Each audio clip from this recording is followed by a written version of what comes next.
Okay, Jason, you remember the controls now that I told you about, because the whole thing looks much better when I turn out the lights. Watch. Oh, wow. Oh, my hand looks like a skeleton. Yes. You're playing with a whole new art form. A light sculpture, yes, by Bill Parker. And all kinds of weird but beautiful sort of effects. And we'll work the controls that I showed you later. But right now, I think maybe we ought to understand sort of what's going on. So you stand by to turn it off over there with the switch on the right, and as soon as I turn on the lights, okay? Sure. Okay. There. Now let's come over here where we can see a little more what's going on. A lot of that is hidden in the base over there. Here is a little transformer that sends out direct current, and it's going to come over here to a transformer that's going to change it to alternating current.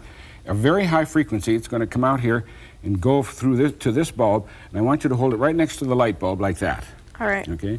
I'll turn it on, and you won't see much until I turn the lights out again. Okay. Okay. Here it comes. Okay. Now watch what happens when the lights go off. So it's filling it. Well, see, you're sending very high frequency electricity through the glass, which is something like over there, but then you're also sending it through the gas inside.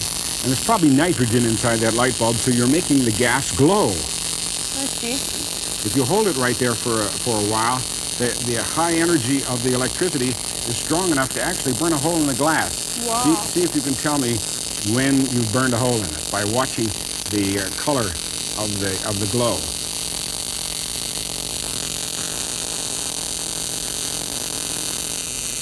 There it goes. Yeah.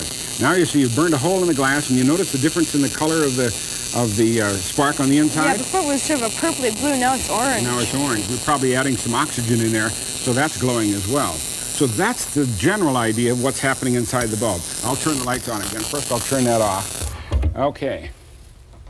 Now let's go back to the globe, because the same sort of thing is happening over here, except much higher frequency, up in the radio range, and also Bill has very carefully worked out, he was a physicist who was working with various kind of plasma and various kind of radio energy, so he experimented with the kinds of light that would be produced when these high energy electromagnetic waves went through various kinds of gases. So inside each one of the bulbs of these sculptures is a specific combination of very rare gases.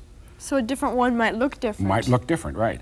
Then he also designed it so that the radio frequency can be changed in frequency, as well as, remember I told you this knob over here has the thing that makes it go on and off, sort of strobe effect, and then the other knob actually changes the amount of energy that goes into it, the power, so that you can make it almost go off and then go on again.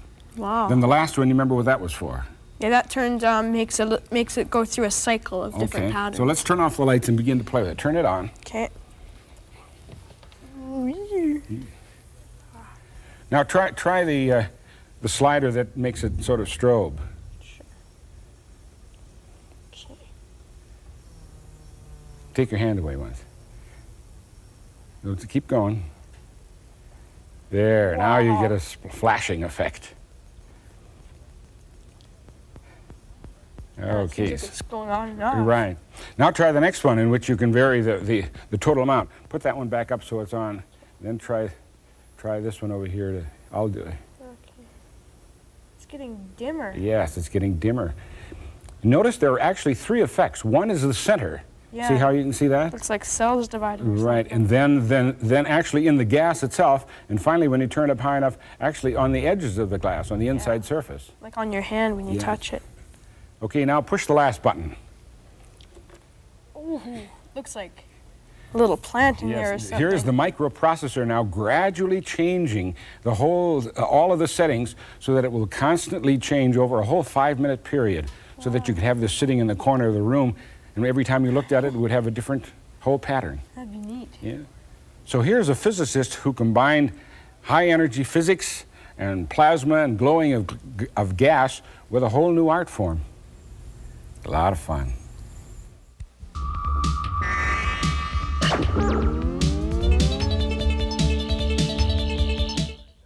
Paper plates are pretty common, right, Johnny? You have them around all over the place. Well, they're the perfect shape to make a very interesting optical illusion. Really? Watch carefully what I do.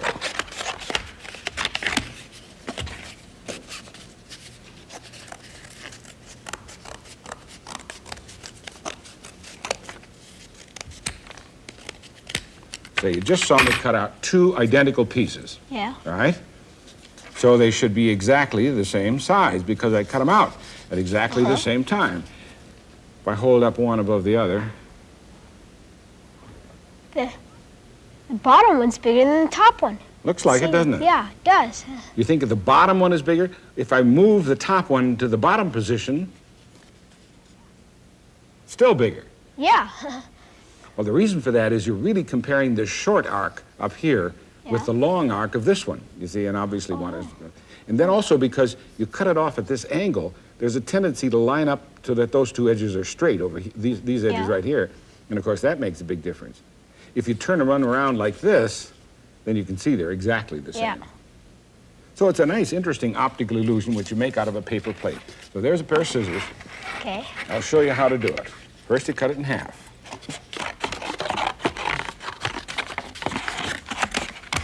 Then put one on top of the other and cut out the rim.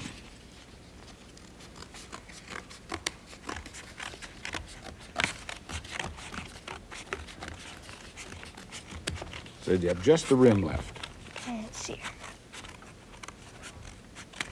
Okay, then cut off so that at an angle about like that, so that you have about a quarter of the paper plate left. Okay, like that. And okay, then hold one above the other like that. Even yours is a little longer than mine. It still works though, right? So the next time you're on a picnic or having a party at home and you're having paper plates, grab a scissors and make a very interesting optical illusion. Pretty neat.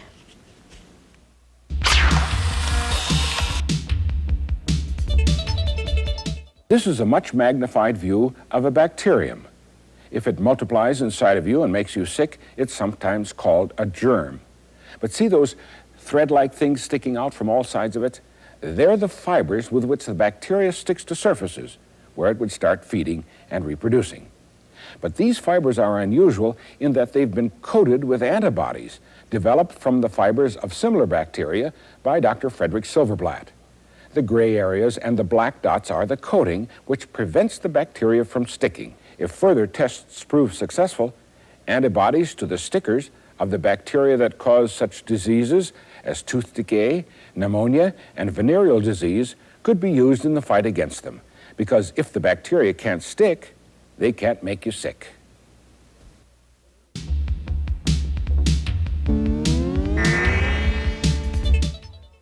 Okay, Stacy, I'm going to take your picture. Okay. Ready? Yeah. If you want to smile, now's the time to smile. How can we use the flash? It's sunny out. We don't need a flash. Well, I'll take another one. This time I'll cover it.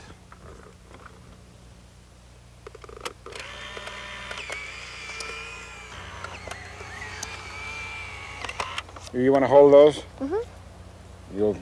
They'll develop in a minute or so. Meanwhile, I've got my exposure meter here. I think I can show you why you want to use a flash in the sunlight. I'll turn this so that you can read what this meter. Okay. And this little thing represents your face up here. When the sunlight is directly falling on it, do you see what it reads there? It says 320. Okay, now I'll cover it over here as though it were in the shade.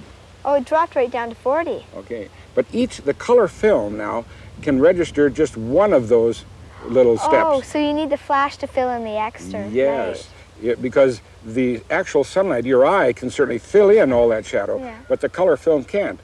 So I see if you can understand. tell which is which now.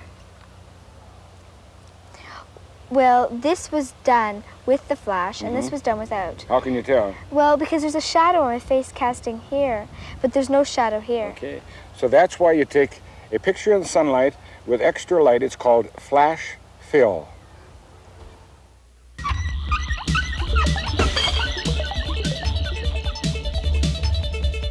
Lila, here are two weights with a thin wire between them. I'm going to put the loop here through this hole in the piece of wood. You get one of those ice cubes, put it right on top of the hole. Okay. There we go. And I'm going to let the weights down so the wire is resting right on top of the ice cube. Let's let that sit there for a minute. Have you ever noticed when ice cubes sit around, they sometimes get stuck together? Yeah. Have you any idea why? Could it be the pressure? That's right, it's the pressure. How do you make a nice icy snowball? Well, you pack it. Pack it. And the more you pack it and the harder you pack it, why, the icier it gets. Well, the reason for that is the tiny little snow crystals in the snow, when you push on them, they in effect melt. Same thing with ice. When you push them together just a little bit, the surfaces between them two melt. Then what happens when the pressure is released? It freezes? It freezes back up again, yes. So in fact, you should make a ice cube snowball out of 2 ice cubes if you're really strong. Here, you take those 2, and we're going to squeeze them together for 20 seconds and see if we can make them stick together by putting enough pressure on. And by the way, the same thing is true of a glacier. The tremendous pressure of the ice melts it, and that's what makes it move forward. Okay, are you ready? Mm-hmm. Okay, here we go. 1, 2, 3, 4, 5, 6, 7, 8, 9, 10, 11, 12, 13, 14, 15, 16, 17, 18, 19, 20. There, you see? You made a nice ice cube snowball. You want some towel? Yes, please. Here. Now, you're quite a skater, too, right? Yeah. Okay. That's why I put that piece of wire over there on the ice cube, because that sort of represents the runners of your skate. Now, see what's happened to it? When we started, it was way up on top. In fact, going through. Yeah, run your finger over the top. The wire is now down. And so what happens is the pressure of the wire gets on the ice cube. Yeah. It melts, right? Yeah. Then what happens when the pressure is released? It freezes. It freezes. So that could be the runner of your ice skate. As a matter of fact, think about it. You think maybe that you're ice skating, you say, right? Yeah. Okay, but think about it. When all the pressure of your body goes onto one of the runners, you're putting pressure on top of the ice. So what happens to it? It melts. Right. And when you skate away, it freezes. That's what makes those marks on the ice. And you're actually skating on a very thin film of water. Then actually I'm a water skater, right? Right.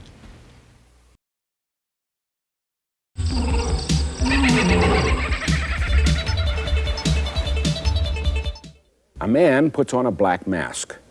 Another man puts on a white mask. They enter a bare room and sit on 2 squares painted on the floor. What do you suppose they're up to? A clue. A young chimpanzee is put into the room with them. Watch. This was a scientific experiment in behavior. You see, in many ways, chimpanzees are similar to humans. They can manipulate objects with their hands. They eat the same kinds of food, even though their table manners are somewhat different.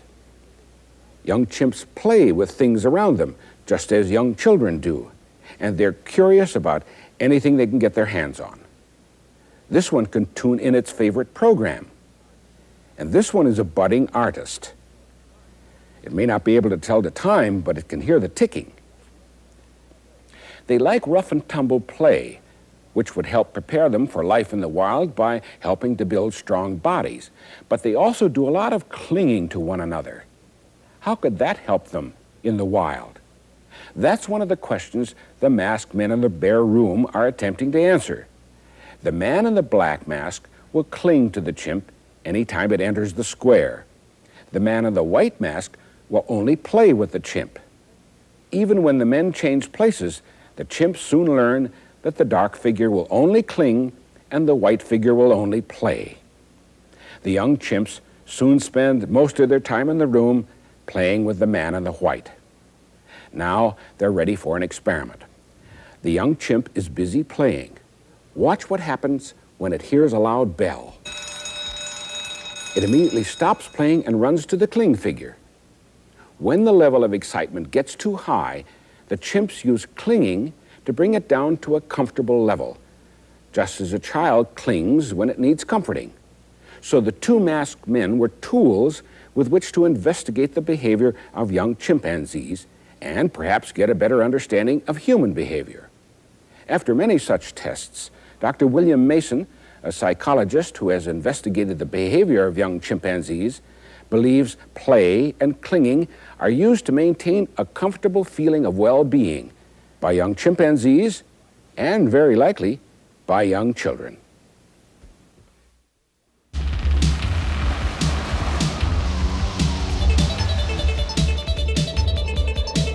Stacy, I know you've fooled around a little bit with the word processor. Yes, I have. But one of the kind of fascinating things about a computer is, in spite of the fact that it's only numbers, it can find and change these numbers at incredible speed, which is very handy in certain kinds of word processing. Let's say, for example, that you were writing a theme or a story, and you called the heroine Alice, and you wrote 50 pages, and you decided, well, I'd rather have the heroine's name Stacy. So now you'd have to go through all of those 50 pages and erase it. But with a word processor, you don't have to. It'll do it for you automatically. So you take a look at what I've written this time. 1 for the money, 2 for the show, 3 to get ready, and 4 to go. Okay, now that's the proper one, right? Right. Now, is it? Here's the one that's not proper. 1 for the money, 2 for the act, 3 to get ready, and 4 to stop.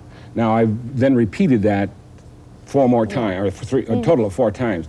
So what we want to really do is change all of the acts to show. Right. Okay, now let's do it. Okay. Control U, and now G for global search and replace. Now here it says, the computer says, what do you want to do? Do you want to find it? Well, that'd be fine. You can just go find it. Or you can go over here to delete it. No, you don't want to delete it. You want to replace it. Right, so R. R? Okay. Now, what is it that you want to find? I want to find act. Act, A-C-T. Now, enter. Now, what you want to do with it? You want to ignore upper and lower case? Yes. Yeah. Okay. Replace with. Show. Okay. Enter. Now, we want to start on page 1. Yes. And down here, see that R? Yeah. Well, first change it to S. S. That says stop at each occurrence. Oh, now Okay. escape. All right. Okay, now it's stopped there at act. Now it's telling it to go to the bottom of the screen. Do you want to replace that or not? Yes, I do. Okay, why? Then it goes to the next one. You want to replace that one? Yeah. You want to replace the next one? Yeah. You want to replace the next one? Yeah. Okay. Notice, by the way, it says replace 4. Okay. Now let's go back and do that automatically. So hit break to get rid of that flashing at the bottom. Now do Control U and G for global search and replace. Now, this time you want to change. stop to go. Okay. So find, delete, or replace. I'm going to keep it the same, and I'll change that to stop. And yes. Change that to go. Go. Okay, now go down to the bottom one where that S is and Okay. change that to repeat.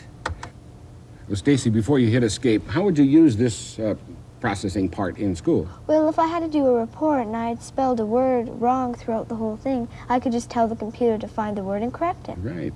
Now, not only you could also just find it if you wanted. You'd have 50 pages, let's say, and you wanted to find a single word. You could instruct the computer to do that, and would look through all of those 50 pages and find it. Okay. Okay, so we wanted to change stop to go. Hit Yeah. escape. Now it should work. Oh, it did, see? Yeah. Tells you it replaced 4.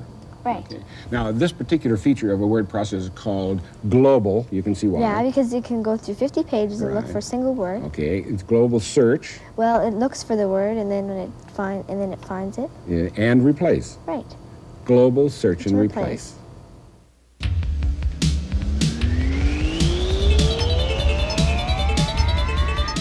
Michael, how come the water's coming out in a little column like that? Because the gravity's pulling it down. Well, I mean, that's why it's going down, but why is it in a little column, like a little tube? Because of the water tension. Water tension? Well, surface tension. Surface tension, okay. What's that? Well, well, I can't explain it, but I can show you what I mean, kind of. Okay, go ahead. What do you want to do? What you have to do is take this. Oh, I see, okay. You got to put it all the way to the top. Mm-hmm. Then when you get to the top,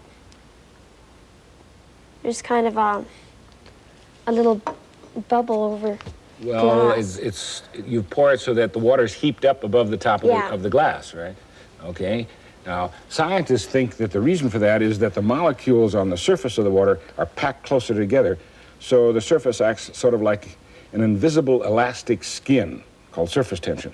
What's that got to do with pouring? Well, when you're pouring something, the surface tension, or that little skin, it keeps it all together. Right, in a little column like Yeah. that. Okay. Okay, now I have another problem for you. Pour it the other way, from the glass into the pitcher. Yeah, what's going on there? Well, the water is sticking onto the glass. Water sticks to the glass? Yeah. It does? Yeah. How did you know about water sticking to the glass? When you spray something on a window, like when you spray water on a window, it sticks to the window. Yeah, these little tiny droplets Yeah. all over the place, yeah. Well, then in order to pour it, you have to either pour it quickly like that, or you can use a scientific trick. You said that water and glass sort of stick to each other. Yeah.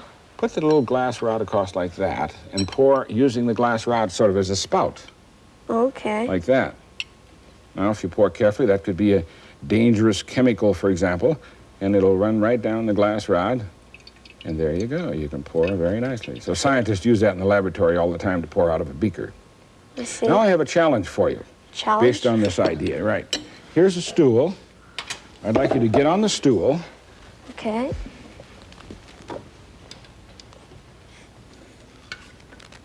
Here's a pitcher with a quarter of a cup of water in it. I'll dump the rest out, and I'll put the glass down here in the middle of the sink, and now I want you to pour the water from there into the glass. I can't, Why not? because I need a glass rod or something. Or something. So happens I already to the A string? Yes, a piece of wet string. Now, if I may make a suggestion, that you pour backwards. In other words, put it like this so that the string comes out of the spout, and now turn it around. What, like this? That. Okay. Now, you see, you can pour down the string. Okay. Okay. Get it all set. Get it all While here. you're getting that set, I'll get a glass, which I will hold under here just in case. Okay. Are you ready? Yep. Okay, go ahead. There it goes. 1 drop. 2 drops. It's going all the way down, see it? I can hear it, though. Yeah. Would that work with a dry string? Well, you could try it, but I don't think so. Because you need water to stick to water. Right, 3 drops.